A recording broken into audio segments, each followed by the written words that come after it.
बिस्मिल्लाहिर्रहमानिर्रहीम।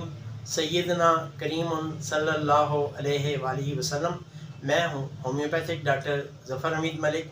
आज की इस मुख्तसर सी वीडियो में आपको बताऊँगा उन पेशेंट्स के लिए, उन मरीज़ों के लिए इलाज जिनको इतलाम होता है, या तो रोज़ाना होता है, या 2 दिन बाद होता है, या हफ्ते में 2 दफ़ा होता है। तो ऐसे पेशेंट्स किसी भी होम्योपैथिक स्टोर से एक मेडिसिन ले लें, डिस्कोरिया। ये लेनी है 6 में, और इसको मैं यहाँ मेंशन भी कर दूंगा। इसके 5-5 कतरे आधी प्याली पानी में डालकर हर 4-4 घंटे बाद लें। जब समझें कि 50% बेहतरी आ गई है तो दिन में 3 दफ़ा कर दें। जब समझें कि 90% बेहतरी आ गई है तो दिन में 2 दफ़ा कर दें, सुबह शाम।